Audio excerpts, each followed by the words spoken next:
নিরাপদ স্থান কোনটা? কাবার চত্বর। নিরাপদ স্থান কোনটা? কাবার চত্বরটা। কি শান্তি আর শান্তি, কত শান্তি এই জায়গায়। আল্লাহ, এটি বলে শেষ করা যাবে না। আমি উদাহরণ এইভাবে দেই, উদাহরণটা এইভাবে দেই, পৃথিবীর জমিনে স্বাভাবিক পুরুষের একটা খাসিয়ত হইল মহিলাদের ক্রেতা নেয়। এটা স্বভাব। এটা কি স্বভাব? আর কি স্বভাব? এটা আমার না, আপনার না, সবারই এরকম সিস্টেম, স্বভাব। আল্লাহ পাক বললেন, ও হাদিস হবে, তোমার সামনে বিশ্ব সন্ধিরে তোমার সামনে দাঁড়া থাকবে, একবারের জন্য তাকে মনে চাইবে না, কারণ টাকা দিলে তোমার সামনে আমি এটা চাক্ষুষ, আমি নিজে বানায় না, আপনার কাছে শুনে না, আমি নিজের প্র্যাকটিক্যাল প্রমাণ। বিশ্বের যত সুন্দরী মানুষ আছে, নারী হোক আর পুরুষ হোক, সবাই কালো, সুন্দর, খাটো, লম্বা। পৃথিবীর সমস্ত মুসলমান কাবা করে যায়, ঠিক কিনা জুড়ে? যাদেরকে আল্লাহ তৌফিক দিয়েছে, লক্ষ্য করে দেখবেন কাবা করে গেলে পৃথিবীর এর চেয়ে সুন্দর কোনো মানুষ হইতে পারে না, কিন্তু একটা নজর আপনার তাকানোর আপনার মন চাইবে না, কারণ সামনে আছে কাবা ঘর। ঠিক না মহাজন সাহেব? এই যে আমার কাছে বলছিল হুজুর, আমি আসছিলাম আর কি এর আগে, উনি বলছিল হুজুর আমি তো উমরাতে যাবো, আমার জন্য দোয়া করি। আমি অন্তর দিয়ে দোয়া করছি, আল্লাহ যেন আমাদের সবাইকে জীবনে একবার হলে যাওয়ার তৌফিক। আর জোরে কোন আমিন, জবান দিলে কোন আমিন। আমি ছোট্ট একটা কথা থাকে এটা বুঝলে ফেলে, তাই এই যদি কারো টাকা হয়, সম্পদ হয়, তাহলে আপনার উপর হজ ফরজ। এটা খেয়াল করুন, প্রথম নম্বর কথা। দ্বিতীয় নম্বর কথা হইল যে অন্তত পক্ষে কাবাটা দেখার জন্য উমরাটা করবেন। তারপরে যদি হজ ফরজ হয়ে থাকে তাহলে এটা করবেন। কারণ লক্ষ লক্ষ টাকা খরচ করে ওই আমেরিকা, লন্ডন, সিঙ্গাপুর ঘোরা, মালয়েশিয়া যাওয়ার কোনো দরকার নেই। টাকা যেহেতু আল্লাহ দিছে, এটা আল্লাহর ঘর দিতে আসে, ঠিক কিনা জোরে কর। আল্লাহ বলেন 4 নম্বর অবস্থানের কসম করলেন, কত ভালোবাসি শুনবে বান্দা, এই জায়গার ভিতরে তুমি যখন আমার একবার শেরপা দিবা, আমি আল্লাহ এক রাকাতে 1 লক্ষ সওয়াব দান করব। 1 লক্ষ রাকাতে সওয়াব দান করব, এক রাকাতে। লক্ষ রাকাত পড়তে হবে না, 1 রাকাতে 1 লক্ষ রাকাতের সওয়াব। ওয়াহাদার বালাদিন আমিন। এবং পৃথিবীর মধ্যে সবচেয়ে নিরাপদ হলো কাবার চত্বর। সুবহানাল্লাহ। আর পৃথিবীর মধ্যে সবচেয়ে নিরাপদ স্থান কি? কাবা। ওয়াহাদাল বালাদিন আমিন। কাবার চত্বর তো নিরাপদ, এখানে কখনো মানুষ বিপদগ্রস্ত হবে না। এটা কার ওয়াদা? আরো জোরে বল। এটা কি আজকে না কিয়ামত পর্যন্ত? কিয়ামত পর্যন্ত। ওয়াহাদাল বালাদিল আমিন। 4 নম্বর নিরাপদ স্থানের কসম করে আল্লাহ বলছেন যে কিয়ামত পর্যন্ত এই চত্বরটা, এই কাবার যে চত্বরটা আছে, এরিয়াটা আছে, এটা নিরাপদ থাকবে। এখানে কোনোদিন মানুষ বিপদগ্রস্ত হবে না, কারো কোনো ইজ্জতের ক্ষতি হবে না, কারো কোনো সমস্যা হবে না। এটা আল্লাহ নিরাপদ করে দিচ্ছেন। সুবহানাল্লাহ বলবেন না? আরে কাবা ঘর এমন একটা ঘর, একবার তাকাইলে বারবার তাকাইতে মনে চায়। কি সুন্দর আল্লাহর ঘর, কি সুন্দর আল্লাহর ঘর, কি সুন্দর আল্লাহর ঘর। এরপরে 4 নম্বর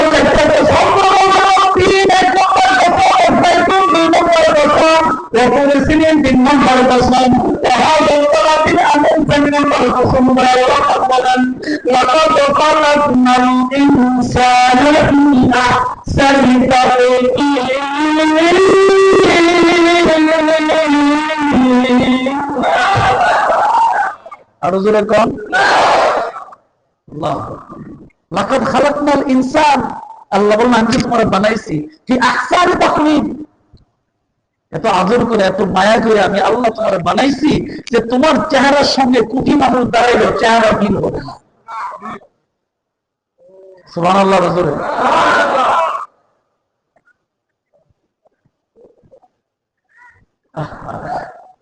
কে আওয়াজ করে দিয়ে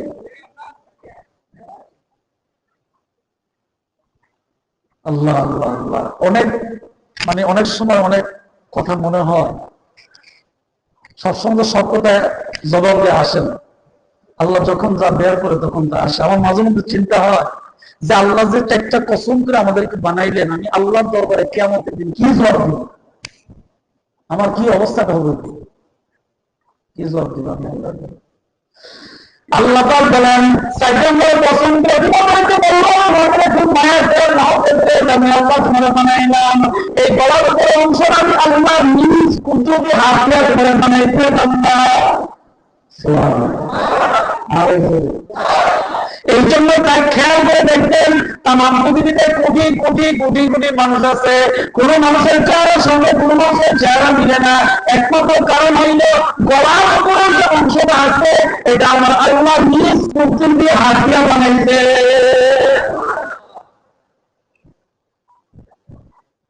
আল্লাহ পাক বলেন, স্ত্রীর গর্ভে যদি ছেলে হয় এর কৃতিত্ব স্বামী স্ত্রীর কারণেই। স্ত্রীর গর্ভে যদি মেয়ে সন্তান হয় এটার কৃতিত্ব ছেলে মেয়ের, স্বামী স্ত্রীর কোনো কৃতিত্ব, কোনো ক্রেডিট নাই। এই ভিতরে আল্লাহ বলছেন আমি নিজে আল্লাহ সূরাতুল দাহরের ভিতরে বলছেন, আমি আল্লাহ নিজে মায়া করে আদর করে আমি আল্লাহ মায়ের গর্ভের ভিতরে বানাচ্ছি। আরো জোরে কর। আমার স্ত্রী ঘরে যদি মেয়ে হয় বারবারে, তাহলে এটা কি স্ত্রীর দোষ না আল্লাহ দেওয়া সম্ভব? পৃথিবীর কারো কোনো দোষ নাই। এমন তো বাংলাদেশে ঘটনা করছে, বারবার মেয়ে স্ত্রী তালাক দিচ্ছে, অথবা এমন পিঠা পিটছে বেটির স্বামীরা ভাব পাবে দেখতেছে পিঠার সুরে, পিঠার সুরে কি তাকে ঝেঁটে করতে দেয় না, ঠিক কিনা জোরে আসেনি অত্যাচার। এই অত্যাচার জুলুম যারা করে এরা মানুষ না, মানুষ রূপী অমানুষ, ঠিক কিনা জোরে করে। আল্লাহ পাক বলছেন, আমি সূরাতুল দাহরের ভিতরে বলছেন, আমি আল্লাহ মায়ের গর্ভের ভিতরে যারা বানাই, ছেলে বানায় না মেয়ে বানায় এটা কেউ জানে না, বাবাও জানে না, মাও জানে না, স্বামীও জানে না, স্ত্রীও জানে না, আমি আল্লাহ মায়া করে বানাইছি। আরো জোরে কর। তাহলে এখন থেকে নিয়োগ করতে হবে, আমার দাম্পত্য জীবনে যদি আমার মেয়ে হয়, আমার ছেলে হয়, এটি কোনো কারো কৃতিত্ব না, কারো কোনো ক্রেডিট না, এটা আল্লাহর পক্ষ থেকে আমি আমার। আরো জোরে সুবহানাল্লাহ। জোরে বলেন, কার পক্ষ থেকে?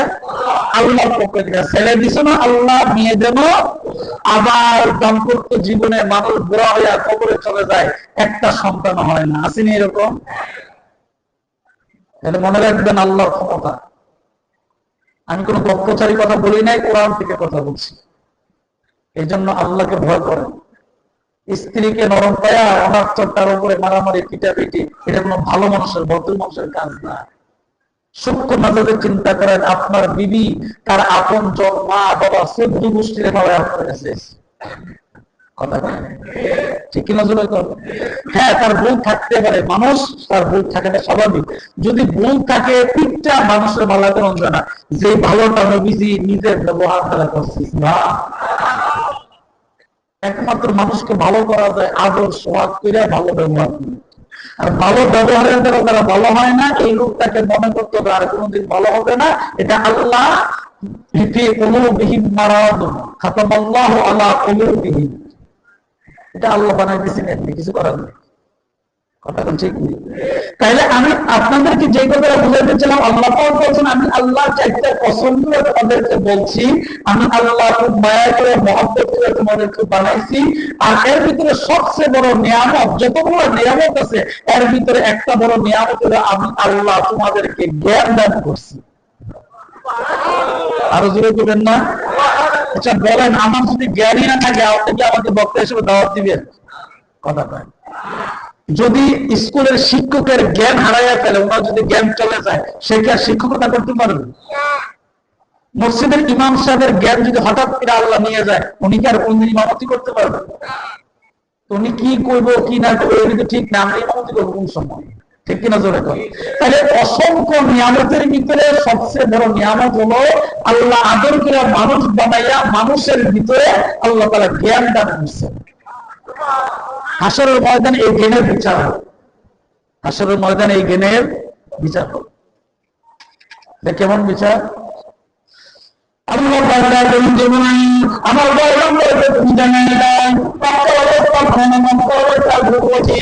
এই কঠিন অবস্থা দিয়ে আমার পয়গম্বর আমার বান্দা বান্দীদের কাছে দাওয়াত পৌঁছাবে, আমার বান্দা বান্দী কালেমা পড়বে না পড়বে এটা আমার নবীর মানে বুঝা জানা দরকার নাই।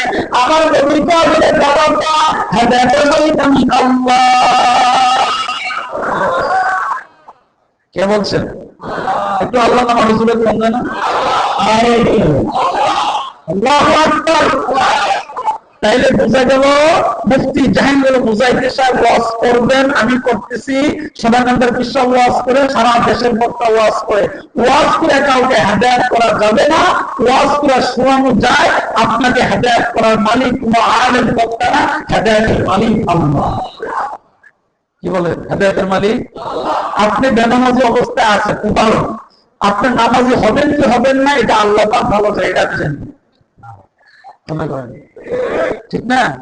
এই হেদায়েত দেওয়ার মালিক কে?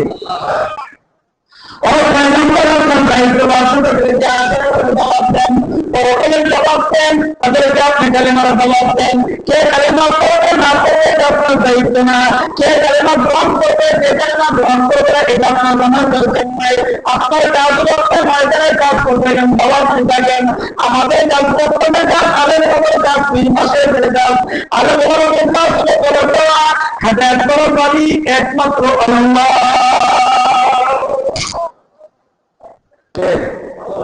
আল্লাহ আল্লাহ। এখন আসুন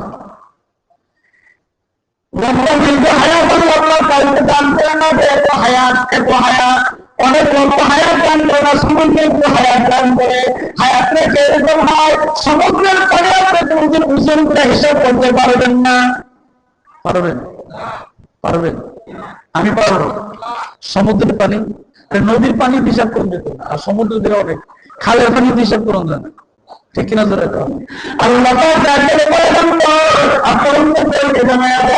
সমুদ্রের ভিতরে একটা সুন্দর পানি উঠাইলে ওই পানিটার পরিমাণ যেরকম দেখা যায়, সমুদ্রের পানি অনুযায়ী পানিটা কিছুই না, আখেরাতের অনুযায়ী দুনিয়া কিছুই না। সমুদ্রের পানি অনুযায়ী শোয়ের মাথার আগার পানি যেরকম কিছু না, আল্লাহ পাক বলেন আখিরাতের হিসাব করলে দুনিয়া কিছুই না। দুনিয়া ধোঁকা। দুনিয়া কি? একেবারে ধোঁকা। দুনিয়া একেবারে ধোঁকা। আপনি দেখছেন, আমিও দেখছি জীবনে, সারাটা জীবন যৌবন কালে কষ্ট করে মাথার কাম পায়ে ফেলাইয়া চাকরি করছে, ব্যবসা করছে, কত কিছু করছে। আপনিও দেখছেন, আমিও দেখছি জীবনে। এত পরিশ্রম করে পরিবার লালন পালন করছে, কত কিছু করছে। এমন একটা সময় আসছে, অসুস্থ হয়েছে, তখন দেখা যায় পরিবারের কেউ পাশে, বন্ধু বান্ধব তো নাই, পরিবারের কেউ নেই। এইগুলি আল্লাহ পরীক্ষা। জোরে কার পরীক্ষা?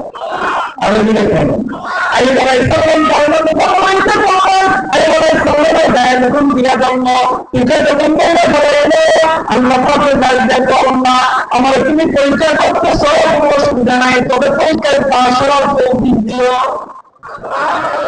আরো জোরে। আমার তুমি পরীক্ষা করতেছে, কোনো সমস্যা নাই, আমার হাত পা গুলো পৌঁছে যাইতেছে, আমার মাংস গুলা খসে খসে বেড়ে যাইতেছে, আমার কোনো কষ্ট নাই, কিচ্ছু নাই, তুমি আমার পরীক্ষা কত ভালোবাসো, ভূমিকাকে তুমি ভালোবাসো, এই জন্য তুমি বেশি পরীক্ষা করো, কোনো সমস্যা নাই না।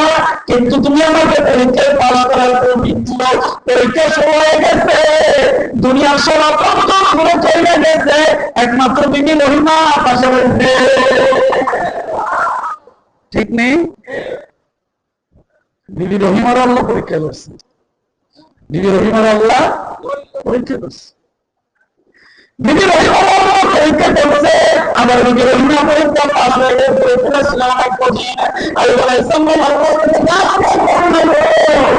প্রত্যেকটা নবী তোমার বন্ধু, তুমি নবীদেরকে ভালোবাসো, এই জন্যই বুঝি তুমি নবীকে বেশি পরীক্ষা করো, তাহলে ভালো করে পরীক্ষা করতে থাকো।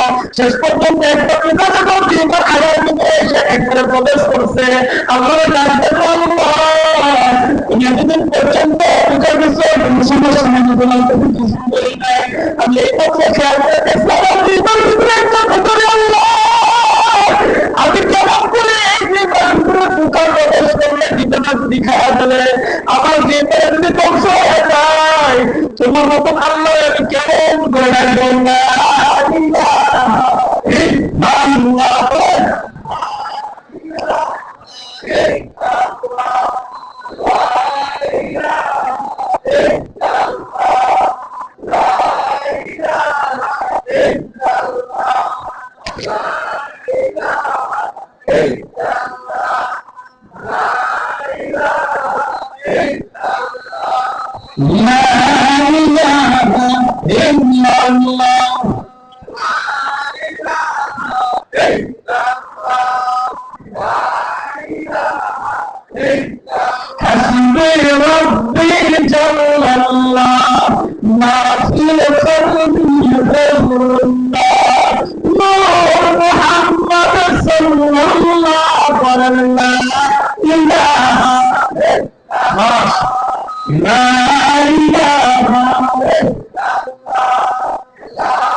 দীর্ঘক্ষণ পর্যন্ত আপনাদের যে কথাটা আপন মানুষ করে বুঝাইতে চাইছি, আল্লাহ আমি আল্লাহ আগে আগে আল্লাহ চাইতে পছন্দ করছি। আমি আল্লাহ তো কারোর সঙ্গে কসম করার দরকার নাই, কারণ আমি আল্লাহ ক্ষমতার চেয়ে কারো ক্ষমতা বেশি নাই। ঠিক কিনা জোরে কর? আমি আল্লাহ ক্ষমতা করে দেবো, কারো কোনো ক্ষমতা নাই, তাই আমি আল্লাহ কসম কাটানোর প্রয়োজন নাই। কিন্তু কেন কাছে বান্দা তোর আমি বেশি ভালোবাসি, কসম খাইতে আমি আল্লাহকে করে বানাইছি। এরপরে কোনো সময় তুমি আমার কথা শোনো, কোনো সময় তুমি আমার কথা শোনো না। আবার কেউ আমাকে মানে, কেউ আমাকে মানে না। আল্লাহ আরেকটা প্রমাণ হইল, আমি আল্লাহকে মানলেও খাওয়াই, না মানলেও খাওয়াই। যারা নামাজ পড়ে না অবস্থায় নাকি ওদের ছেলে উঠে গেছে, যারা আল্লাহকে আল্লাহ বলে মানে না তাদেরকে কি আল্লাহ খাওয়ায় না? খাওয়ায়নি আল্লাহ। যারা আল্লাহকে চিনে আল্লাহকে ডাকবে না তাদেরকে আল্লাহ খাওয়ায়, যারা নামাজ পড়ে তাদেরকে আল্লাহ খাওয়ায়, যারা সুখ খায় তাদেরকে আল্লাহ খাওয়ায়, যারা হারাম খায় তাদেরকে আল্লাহ খাওয়ায়, আবার যারা হালাল করতে চলে তাদেরকে খাওয়ায়। কিন্তু হালাল করে চলার কারণে খাওয়ায় ঠিক, মাঝে মাঝে পরীক্ষা করেন। কথা কয় না? আছে পরীক্ষা? পরীক্ষা আছে। দেখবেন জীবন অবসিংবার সাবধান দিচ্ছে না, হ্যাঁ সর্দি হয় না, জ্বর। আর যে বেটা খুব আল্লাহর ভয় করে চলে, নবীর মহব্বত অন্তরে থাকে, দেখা গেছে পরিবারের বোর জ্বর, হের কাশি, হেরামেশা, গাছের পাতা গাছ মরে জায়গা, ধৈরা ফিরে জায়গা, পেয়ারা গাছ পেয়ারা ধরে না, কত বিপদ আসেনি? আল্লাহ আমি আল্লাহ কষ্ট নিতে আমি আল্লাহ দুনিয়াতে ভালো মধ্যে আল্লাহ পরীক্ষা করবো। আমি আল্লাহ বিপদকে পরীক্ষা করবো। আমি আল্লাহ পাক দুনিয়াতে তোমাকে কোনো সময় বড় হয়ে বিপদ পরীক্ষা করবো। যদি আমার উপরে স্থির থাকতে পারো, আমি আল্লাহর উপর ভরসা স্থির থাকতে পারো, আমি আল্লাহ ওয়াদা দিতে পারবা। তুমি যদি সত্যের পথে থাকো, আমি আল্লাহ তোমাকে মুমিনের সঙ্গে জান্নাতে জায়গা করে দিব। আরো জোরে। কার সঙ্গে? এক নম্বর আল্লাহ বলছেন, আমি আল্লাহ তোমাকে নবীর সঙ্গে জান্নাতে প্রবেশ করাবো। আরো জোরে। দুই নম্বর আল্লাহ বলেন, শহীদদের সঙ্গে আল্লাহ করে জান্নাতের ভিতরে প্রবেশ করানো। 3 নম্বর সিরাতাল লাযিনা আনআমতা আলাইহিম, আমি আল্লাহ রাস্তায় জান্নাতের মেহমান হয়ে গেছে, তাদের সঙ্গে আমি আল্লাহ তোমাদেরকে জান্নাতের ভিতরে প্রবেশ করায় দিব। আল্লাহ বলেন বান্দারে এই দলে কইলে আমি আল্লাহ তোরে বানাইয়া আমি আল্লাহ ওয়াদা করছি রে বান্দা, আমি আল্লাহ ওয়াদা করছি তোর জন্য আমি আল্লাহ দেব করে আদর করে বানাইছি, আমি আল্লাহ তোর জন্য জান্নাত রেডি করে রাখছি। তাহলে পরীক্ষা করলে কি আল্লাহর গালি দিন দেবেন? পরীক্ষা করলে আল্লাহর মন্দ বলা যাবে? আল্লাহ, আল্লাহ কি সুন্দর নাম আল্লাহ, 4টা করে নাম। কয়টা করে নাম? আল্লাহ, আলিফ লাম লাম হা, আল্লাহ। পৃথিবীর কোন মানুষের আল্লাহ বলেন, পৃথিবীর কোন মানুষ আমি আল্লাহ শব্দ ছাড়া বাকি যে নামে মানুষ ডাকে কোন মানুষ আলাদা আলাদা অর্থ বলতে পারবে না, কিন্তু আমি আল্লাহর নামে আল্লাহ আমাকে যে ব্যক্তি আল্লাহকে একটা করে ডাকবে আমি আল্লাহ তাদেরকে জানাইলাম একটা একটা অর্থ যদি আলাদা আলাদা করে তারপর আমি আল্লাহর পরিচয় থাকবে। আরো জোরে আল্লাহ। আল্লাহ থেকে যদি আপনি আলিফ মানে হামজা এই আলিফটা যদি বাদ দেন তাহলে কি হবে? লিল্লাহ। লিল্লাহ মানে কে? আল্লাহ। লিল্লাহ কে?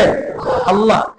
এই লিল্লাহ শব্দ থেকে যদি আপনি লাম বাদ দেন তাহলে হামজায় থাকবে লাম হা লাহু, লাম হা তাহলে কি লাহু। আল্লাহ বলে এটা থেকে যদি একটা বাদ দেওয়া দাও তো হু থাকবে, হা উঠবে পেশ, শুধু হয়ে থাকবে। আমাকে চিন্তা আল্লাহ আমাকে তুমি তাফসীর করতে পারবে, ব্যাখ্যা করতে পারবা, একটা অর্থকে 3টা অর্থ দিয়ে ব্যাখ্যা করতে পারবা, আবার 2টা বাক্যে তাও আমি আপনাকে চিন্তা, 3টা বাক্যে তাও আমি আপনাকে চিন্তা। শুধু শেষ করে হা থাকবে, এ হার আল্লাহ, এ হা দিয়ে তুমি আমাকে চিনতে পারবা, আমি আল্লাহ চিনতে তোমার কষ্ট হবে না। আমি আল্লাহ বানাইছি, তুই যে আমার আল্লাহ ডাকবে তোমার মায়া করো, আমার মহব্বত করো। আমি আল্লাহ করতে শুধু জান্নাতের ভিতরে বিছানা রাখি নাই, আমি আল্লাহ দুনিয়ার জন্য জান্নাতের বিছানা রাখছি। বাংলায় মসজিদ হোক মসজিদের বাইরে যেখানে হোক না কেন আমি আল্লাহকে আল্লাহ দিতে দেরি হবে রে, তোর সরকারের প্রথমে নিচে আমি আল্লাহ দুজন পাও রাখতে দেরি হবে না।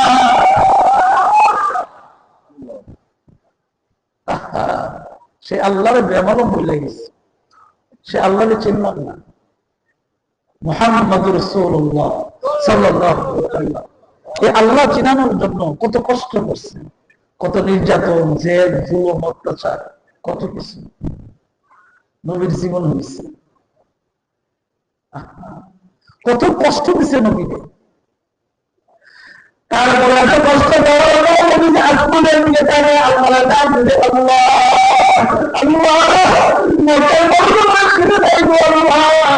আমি যখন তোমার কাপড় সঙ্গে শেষ এই মানুষগুলো তোমার না চিনার আমাকে না চিনার কারণে আমি তোমার এই মানুষগুলোকে মানে যত ময়লা আছে, যত ধরনের ময়লা আছে, ময়লাগুলো আমার সেন্টার করে জায়গা দিত। তারপরে আল্লাহ নবীকে আসলে তোমার আসমানের দিকে তাকে তোমার ডাক দিতে যারা আমাকে সেন্টার করে শুধুমাত্র চাই করলো, নির্যাতন করলো, ময়লা করে দিল, মাথার উচিরি বসিরি করে আমার করে জায়গা দিল, আমি তাকে রাখি না। যারা আমার উপরে অত্যাচার করবে নাই, আমি তোমার কাছে যদি হাত তুলে দোয়া করছি আল্লাহ তাদেরকে তুমি দোয়ার মুখ দিয়ে হেদায়েত করো। এত কষ্ট, এত নির্যাতন, কিন্তু তারপর নবীজি একদিনের জন্য কাউকে মন্দ বলে নাই, রাগ করে কারোর সঙ্গে কথা বলে নাই, গালি দিবি দূরের কথা, রাগ করি কথা বলে নাই। নবীজি এমন ভাবে কথা বলতেন যে কথাগুলো শুনলে মানুষের শক্ত মনটা গলে যেত। আরো জোরে কর, আরো জোরে। আর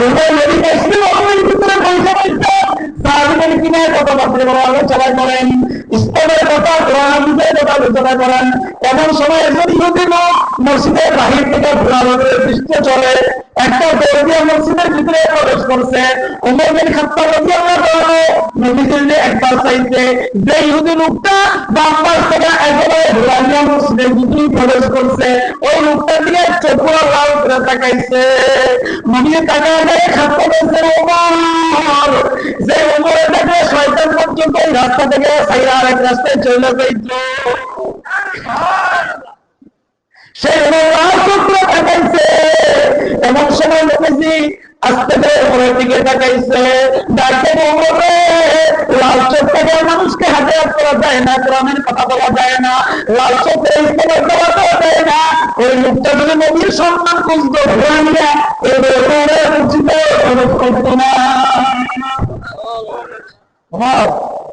লাল চোখ করে তুমি যেগুলো তাকাইছো, লোক দেখে তো ভয় পাবে। সুবহানাল্লাহ করবেন না? কত কষ্ট করছে নবী আমাদের জন্য। এখনো মদিনা রওজায় শুয়ে শুয়ে উম্মতের জন্য কাঁদতেছে। আল্লাহুম্মা রাব্বি হাবলি উম্মতি ইয়া উম্মতি। ওই ওমর লাল চোখে তাকাই বলে, আমি তাকে বুঝাবো লাল চোখে তাকাই না। লোকটা দাঁড়ায় আবার দাঁড়ানো অবস্থায় প্রস্তাব করে দিচ্ছে, তোমার পাহাড়ে লেগে গেছে। এমন সময় বলি যদি একটা দেবে রাখবে না, ধমক দিও না।